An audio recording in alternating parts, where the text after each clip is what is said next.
नमस्कार दोस्तों। ITI first year के लिए जो सीबीटी एग्जाम के लिए एमसीक्यू सीरीज चला रहे हैं उसमें आज का वीडियो नंबर 8 है। तो 8 वीडियो नंबर में पहला क्वेश्चन हमारा है कि समांतर परिपथ में R2 का मान ज्ञात कीजिए। जो यहाँ दिया है ना R2, इस R2 का मान पूछ रहा है हम लोगों से। देखिए ये 8 ओम दिया है और ये 3 ओम दिया है। ये 24 वोल्ट की बैटरी से कनेक्ट किया है, तो इसमें क्या मान होगा यदि 15 एम्पियर का करंट फ्लो हो रहा है इससे। तो देखिए हम एक बात बता देना चाहते हैं कि जो बैटरी होता है वह 24 वोल्ट की बैटरी है, तो पैरेलल में सभी के यहाँ जो वोल्टेज होता है ना एक समान होता है। तो 24 वोल्ट इसको भी मिलेगा, 24 वोल्ट इसको भी मिलेगा, 24 वोल्ट इसको भी मिलेगा। तो 24 वोल्ट और 8 ओम, तो एक होता है ना फॉर्मूला कि I बराबर V बटा में R। तो इसके यहाँ अगर 24 वोल्ट है और 8 ओम है तो 24 और 8 3 के 24 यानी 3 एम्पियर का करंट ए ले लेगा। आज 24 वोल्ट इसके यहाँ और 3 ये, तो अगर 24 और 3 तो 8 3 के 24 यानी 8 एम्पियर का करंट ये ले लेगा। तो 8 3 11 और 15 यानी 4 एम्पियर का करंट इसमें जा रहा है। 4 एम्पियर का करंट 24 वोल्ट इसको भी मिलेगा क्योंकि इसके साथ ये तीनों पैरेलल में है। तो 24 वोल्ट और 4 एम्पियर, तो यहाँ से आर का मान कितना आ जाएगा? आर का मान निकालेंगे तो 24 वोल्ट आई बटा में यानी 4 बटा में, तो 4 छके 24, 6 ओम। तो 6 ohm is right answer, C option सही है। 24 वोल्ट तीनों के यहाँ मिलेगा। अब भी बराबर आई आर से निकाल लेंगे, इसमें 3 एम्पियर इसमें 8 एम्पियर, बचा हुआ करंट इसमें जाएगा 4 एम्पियर और 4 एम्पियर ये और 24 वोल्ट ये, तो 4 छके 24 यानी 6 ओम इसका करेक्ट आंसर है। कैलकुलेशन एकदम आसान है, ध्यान से देखिए। एक शाखा खुली होने पर समांतर परिपथ में क्या प्रभाव पड़ेगा? तो देखिए ना, खुली शाखा, कोई भी इलेक्ट्रिक सर्किट में कोई शाखा खुली हो तो क्या होगा? उस शाखा में करंट नहीं फ्लो होता है। जब ओपन हो जाएगा तो करंट कैसे फ्लो होगा? तो अगर ओपन सर्किट हो गया तो उस शाखा में करंट फ्लो नहीं होगी। तो पूछ रहे ना कि धारा समान बनी रहेगी, गलत।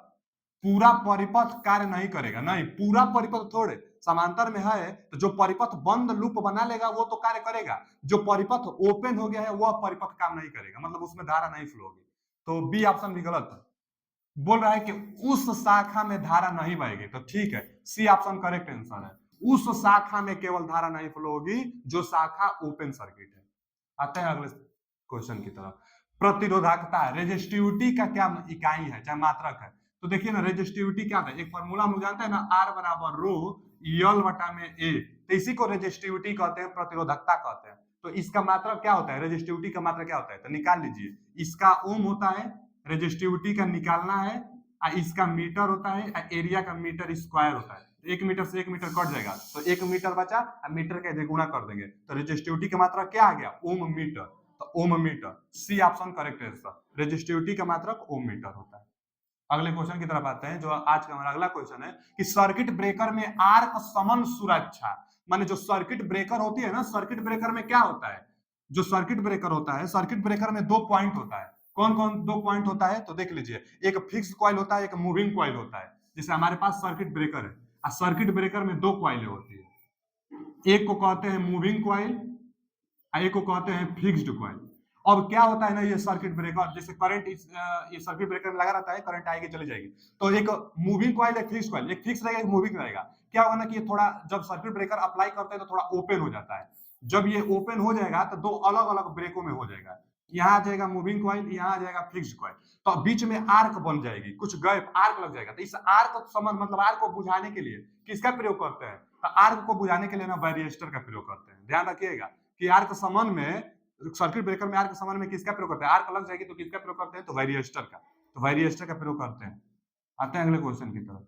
जो अगला क्वेश्चन है हमारा, देखिए, कलर कोडिंग। जो हम बताए थे कलर कोडिंग, तुरंत पिक्चर बना तो तुरंत दिमाग में छप जाना चाहिए कलर कोडिंग के लिए कि बीबी रॉय, तुरंत छप जाना चाहिए कि B B Roy great boy, very good wife. लिख दो 0 1 2 3 4 5 6 7 8 9। हम लोग जानते हैं कि 2 कलर जो होता है ना, डिजिट बताता है, मल्टीपल बताता है, और तीसरा जो कलर वाला है पावर बताता है, और चौथा टॉलरेंस बताता है। अब देखिए, पहला रेड कलर का है तो रेड कलर में 2, रेड कलर है ना तो 2। दूसरा भी डिजिट बताएगा, ग्रीन कलर है तो ग्रीन कलर है तो, ग्रीन कलर है तो 5। गुण क्या बताता है? ध्यान से देखिएगा एक बार कि जो पहला है हमारा रेड कलर, रेड कलर है ना, तो रेड कलर के लिए 2, ग्रीन कलर के लिए, ग्रीन कलर के लिए 5, दो दो कलर डिजिट बताएगा। अब तीसरा कलर क्या बताएगा, 10 के पावर को बताता है। तो तीसरा क्या है, ऑरेंज है, तो ऑरेंज इसमें से 3 पावर है, ऑरेंज है तो 3, तो 10 के पावर 3, तीसरा कलर 10 के पावर बताता है। और चौथा कलर टॉलरेंस, गोल्ड रहेगा तो +-5, और सिल्वर रहेगा तो +-10, और नॉन रहेगा तो +-20। तो गोल्ड है तो +-5, +-5%। तो देखिए सी ऑप्शन करेक्ट आंसर है। बस इसको याद हो जाएगा ना तो आप आसानी से बता लेंगे कलर कोडिंग। आते हैं अगले क्वेश्चन की तरफ। जो अगला क्वेश्चन है हमारा, देखिए व्हीट स्टोन बैलेंस ब्रिज। तो देखिए ये बोला होगा कि व्हीट स्टोन संतुलन ब्रिज, तो जब व्हीट स्टोन बैलेंस ब्रिज आ जाता है तो बीच वाला सर्किट काम नहीं करता है, और बाकी एक पूछेगा 3 का प्रतिरोध दिया रहेगा, तो इसका दिया होगा जरूर। पीएबी पहले तो पूछा किसका है, आरडीसी, इसका मान पूछा है तो इसको एक्स कर लेते हैं। अब पीएबी इसका मान दिया है 400, इसका मान क्यूबीसी का मान दिया है 200, इसका मान दिया है 12, इसका मान दिया है 12, इसका मान पूछा है। तो व्हीट स्टोन ब्रिज में बीच वाला काम नहीं करेगा। इसका अनुपात 400/12 बराबर होगा इसका और इसका अनुपात, तो 200/x एकदम फिक्स है कि इसका अनुपात इसका अनुपात के बराबर होता है। अब निकाल लीजिए, देखिए ये 2 बार में कट जाएगा, ये 2 छक्का 12 हो जाएगा, और दोनों ओर का पलट दीजिए, चाहे तीसरा तिरछी गुणा कर लीजिए। इधर 1 बचा है तो 6, इधर 1 बचा है तो x, तो x का मान कितना है, क्या 6 ओम, ये रेजिस्टेंस है तो 6 ओम। बी ऑप्शन करेक्ट आंसर है, एकदम आसान है। व्हीट स्टोन बैलेंस ब्रिज बहुत फेमस भी वो है। अब आ गया ना कि वोल्टमीटर भी का पाठ्यांक बताइए, वोल्टमीटर भी का पाठ्यांक बताइए। देखिए एक बार हम पिछले वीडियो में बताए थे ईएमएफ क्या होता है और वोल्टेज क्या होता है। तो जो ईएमएफ होता है, अगर कोई भी सर्किट ओपन सर्किट है तो आप टर्मिनल पर जो वोल्टेज मेजर करेंगे वह ईएमएफ होगा, और जितना वोल्टेज बैटरी लिखा रहेगा, बैटरी का जितना वोल्टेज होगा पूरा का पूरा वोल्टेज बता देगा। अगर बैटरी से धारा नहीं फ्लो होता है, बैटरी से धारा नहीं फ्लो होता है तो पूरा का पूरा वोल्टेज आपको दे देगा। तो यहाँ पर देख ले, ये हमारे पास एक बैटरी है, यह बैटरी 18 वोल्ट का है, शायद दिख नहीं रहा है आपको, तो ये बैटरी 18 वोल्ट का है। अब हम बताए थे आपको कि बैटरी से जब धारा नहीं फ्लो होती है तो जितना वोल्टेज लिखा होगा बैटरी पर उतना आपको मिल जाएगा मेजर करेंगे तो ये बैटरी से धारा फ्लो नहीं होगी, क्योंकि यहाँ ओपन सर्किट है। यहाँ ओपन सर्किट है तो बैटरी से धारा नहीं फ्लो होगी, तो यहाँ पर वोल्टेज कितना मिलेगा, जितना लिखा रहेगा वही मिल जाएगा, 18 वोल्ट। यही भी का रीडिंग पूछा है कि वोल्टमीटर भी का रीडिंग बताइए, तो 18 volt. D option is a correct answer, D option correct होगा। बैटरी से धारा नहीं फ्लो होगी तो जितना बैटरी का वोल्टेज होगा वही आपको मिल जाएगा।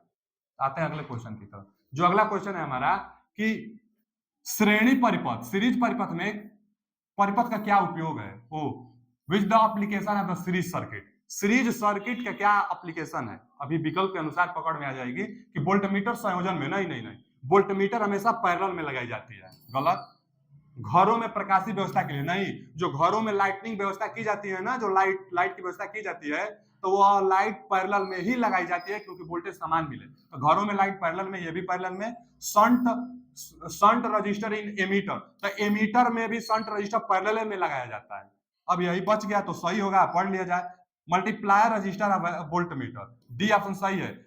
जो वोल्ट मीटर होता है ना उसमें एक लगाते हैं हम लोग मल्टीप्लायर प्रतिरोध, जो हाई मान का होता है, और वह सीरीज में लगता है। तो सीरीज में लगता है, सीरीज का एप्लीकेशन पूछा था, तो डी ऑप्शन सही है। वोल्ट मीटर को जब हम बनाते हैं तो यही करते हैं। आते हैं अगले क्वेश्चन की तरफ। जो अगला क्वेश्चन है हमारा कि श्रेणी परिपथ में खुले हुए प्रतिरोध पर क्या प्रभाव पड़ेगा। What is the effect of open register in series circuit. अगर सीरीज सर्किट में रजिस्टर ओपन है तो क्या प्रभाव पड़ेगा। तो विकल्प देख लेते हैं। खुले प्रतिरोध का कोई प्रभाव नहीं पड़ेगा, नहीं। खुले प्रतिरोध से पूर्ण परिपथ धारा बहेगी, नहीं। जब ओपन सर्किट हो गया तो धारा कैसे बहेगी।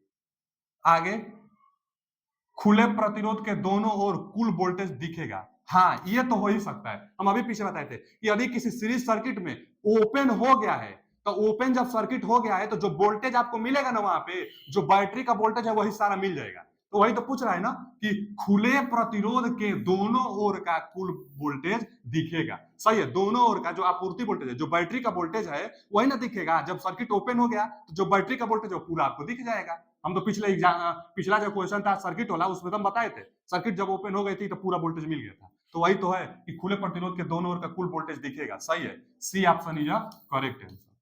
आते हैं अगले क्वेश्चन की तरफ। जो अगला क्वेश्चन है हमारा, देखिए फिर आ गया एक पैरेलल कॉम्बिनेशन का। R3 प्रतिरोध का मान बताइए। R3 का मान, इसका मान बताना है आपको कितना ओम का होगा। और ये दिया है 4 ओम का, ये दिया है 6 ओम का, और इसको मान पूछना है। ये 24 वोल्ट का है। जब ये 24 वोल्ट का है तो तीनों को 24 वोल्ट मिलेगा क्योंकि पैरेलल में है। तो 24, हम एक फॉर्मूला अभी बताए थे, I बराबर V बटा में R। तो इसमें धारा बताइए, तो 24 वोल्ट इसको मिलेगा 24 बटा में 4 छके 24 यानी 6 एम्पियर। अब इसके लिए भी ये 6 है तो 24 बटा में 6 चौके 24 यानी 4 एम्पियर। तो 12 एम्पियर यहां से करंट जा रहा है। जब 12 एम्पियर का करंट इसके अंदर जा रहा है, 12 एम्पियर, 6 ये ले लिया 4 ये ले लिया, 6 4 10, बचा कितना 2 एम्पियर, यानी 2 एम्पियर का करंट इसमें जाएगा। तो वोल्टेज भी इसको पता है कि 24 वोल्ट, तो 24 वोल्ट वोल्टेज है और 2 एम्पियर का करंट है, तो आर का मान कितना आ जाएगा, कटा देंगे, 2 1 2 2 1 4, 12 ओम। इसका प्रतिरोध 12 ohm. D option correct answer, D option correct answer है, 12 ओम आएगा। 24 वोल्ट तीनों को मिलेगा, आप निकाल सकते हैं आसानी से। अगला जो क्वेश्चन है, अब देखिए, current always flow shortest path. जो करंट हमेशा फ्लो करती है ना, तो उसी पाथ का चयन करती है जिस पाथ में प्रतिरोध का मान न्यूनतम हो। जैसे देख लीजिए यहाँ पे, एक यहाँ भी, जैसे ये तो सप्लाई दिए थे, करंट इधर से जाएगी, अब इसमें से भी जा सकती है, इसमें से भी जा सकती है, इसमें से भी जा सकती है, लेकिन ये न रहता तब। अब ये इसको ये जो आ गया है, इसके आ जाने से करंट इसमें से नहीं जाना चाहेगी, इसमें से नहीं जाना चाहेगी, इसमें से नहीं, यहीं से धारा चली जाएगी। क्यों? क्योंकि इसका प्रतिरोध कम से कम है, 60 कर दिया गया है, तो प्रतिरोध कम हो गया है, तो करंट हमेशा उसी रास्ते में जाएगी जिस रास्ते में प्रतिरोध न मिले। तो इसमें प्रतिरोध नहीं है, तो करंट यहाँ से दाएं तरफ चल जाएगी, इसमें नहीं जाएगी। तो पूछ क्या रहा है, परिपथ का प्रतिरोध शून्य हो जाएगा। हाँ, जब करंट इसमें नहीं जा रही है, मतलब इसका काम नहीं हो रहा है, तो प्रतिरोध है कहाँ, ये काम नहीं हो रहा है, इसका प्रतिरोध नहीं है, तो करंट इसमें से चली जाएगी, तो परिपथ का प्रतिरोध शून्य हो जाएगा। 60 कर देने से परिपथ का प्रतिरोध शून्य हो जाता है, तो करंट इसी रास्ते से चली जाएगी। तो ए ऑप्शन इज करेक्ट, इसका ऑप्शन ये सही है। ये तो होगा नहीं, सभी दिशाओं में धारा समान बहेगी, प्रत्येक धारा में आपूर्ति वोल्टेज रहेगा, कुल परिपथ धारा शाखा में समान बहेगी, कुछ नहीं। 60 कर देने से करंट आसानी से फ्लो हो जाएगी, यानी टोटल रेजिस्टेंस शून्य हो जाता है। आते हैं अगले क्वेश्चन की तरफ। जो अगला क्वेश्चन है, यदि तापमान में वृद्धि के साथ इसका प्रतिरोध का मान बढ़ता है तो इसको क्या कहते हैं? देखिए, हम लोग इसको ना सेंसिस्टर कहते हैं बी ऑप्शन। क्या होता है सेंसिस्टर? सेंस करता है, अगर तापमान ज्यादा हो गया तो प्रतिरोध ज्यादा दे देगा, तापमान कम तो प्रतिरोध कम कर देगा। सेंसिस्टर, सेंस टेम्परेचर का सेंस करके प्रतिरोध का कम बेसी करना ही सेंसिस्टर कहलाता है। तो तापमान में वृद्धि के साथ प्रतिरोध में वृद्धि सेंसिस्टर। और वेरिएस्टर क्या होता है? तो वोल्टेज पर वह निर्भरता अपने प्रतिरोध का करता है, वोल्टेज डिपेंड रजिस्टर उसको कहते हैं वेरिएस्टर। सेंसिस्टर टेम्परेचर से निर्भर करता है, ये थर्मल से और ये लाइट डिपेंडेंट से होता है। अगला क्वेश्चन, कि विद्युत मात्रा का सूत्र क्या है? यानी Q बराबर IT। ये तो हम लोग सब लोग बचपन में पढ़े होंगे कि Q बराबर IT। तो Q बराबर IT, तो यही Q पूछा है ना, विद्युत मात्रा का सूत्र। तो Q बराबर IT, विद्युत मात्रा यानी Q का पूछा है, क्वांटिटी ऑफ इलेक्ट्रिसिटी Q। तो Q बराबर IT, तो I और T धारा और समय। A option is correct answer, A option इसका सही आंसर। अगले क्वेश्चन की तरफ आते हैं। चालकता की इकाई क्या है? देखिए, चालकता क्या होता है, एक तो कंडक्टेंस, इंग्लिश पकड़ में आ जाएगी, कंडक्टेंस पूछा है यहाँ पे। एक रेजिस्टेंस होता है, उसी का उल्टा कंडक्टेंस। कंडक्टेंस को जी से दिखाते हैं, और रेजिस्टेंस के व्युत्क्रमानुपाती को कंडक्टेंस कहते हैं। तो रेजिस्टेंस का क्या होता है? मात्रा, ओम होता है। तो 1 में ओम इसमें दिया है, कहीं 1 में ओम नहीं दिया है। तो कंडक्टेंस का मात्रा 1 में ओम नहीं दिया है, तो इसको एक और नाम से जानते हैं, जिसको क्या कहते हैं?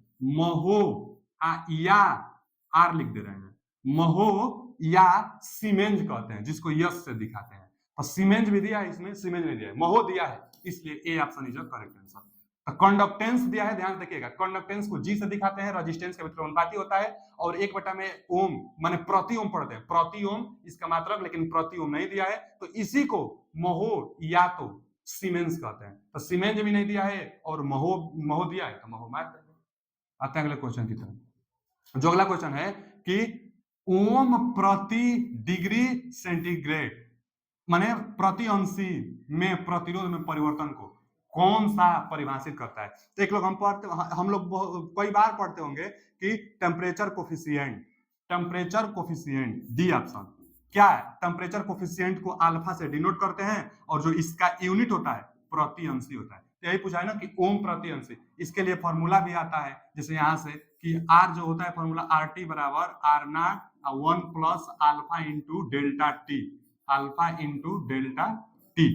तो देखिए यहीं से ना ये अल्फा, इसी अल्फा का मान हम लोग निकाल लेते हैं, इसमें गुणा कर देते हैं तो क्या आता है R T minus R naught, R T minus R naught बराबर अल्फा का मान चाहिए तो ये बाटा में आ जाता है R naught into delta T, यही हो गया अल्फा, यही फॉर्मूला है अल्फा का। इसी अल्फा का पूछा है तो ये ओम है तो ओम, यहाँ ओम है तो ओम से ओम कट जाएगा, बाटा में टेम्परेचर तो प्रति अंशी बचा ना, तो यही प्रति अंशी, तो D option temperature coefficient alpha का है। आते हैं अगले क्वेश्चन की तरफ। जो अगला क्वेश्चन है हमारा, बैटरी की ध्रुवता जांचने के लिए किस प्रकार की मोटर का प्रयोग किया जाता है। तो जो बैटरी होता है वह डीसी होता है ना, बैटरी डीसी करंट देता है। आज जो ये मूविंग आयरन होता है ना, देखिए इसमें भी आयरन इसमें भी आयरन, तो आयरन जो होता है आयरन वाला डिवाइस मूविंग आयरन टाइप, तो moving iron type AC DC दोनों पर काम करता है, तो ये तो कभी होगा नहीं। अब मूविंग क्वाइल ये डीसी पर काम करता है तो यही ऑप्शन हो जाएगा, डीसी पर काम करता है। अब ये जो होता है डीसी मोटर के सिद्धांत पर काम करता है, और डीसी मोटर क्या होता है कि जैसे विपरीत दिशा में कनेक्शन होगी तो उसकी रोटेशन चेंज हो जाएगी, तो इसी तरह बैटरी से जब कनेक्ट करेंगे तो उसकी दिशा अगर विपरीत हो जाती है तो ध्रुवता की पहचान आसानी से हो जाएगी। तो बैटरी की ध्रुवता की पहचान ऑप्शन बी से मूविंग क्वाइल वोल्ट मीटर, क्योंकि डीसी पर यह भी काम करता है और डायरेक्शन का पता चल जाता है। तो आज के लिए इतना ही, मिलते हैं अगले वीडियो में। अगर वीडियो अच्छा लगा तो लाइक सब्सक्राइब एंड शेयर कीजिए। जो भी डाउट हो कमेंट बॉक्स में पूछिए, हम आपके जवाब का इंतजार करेंगे।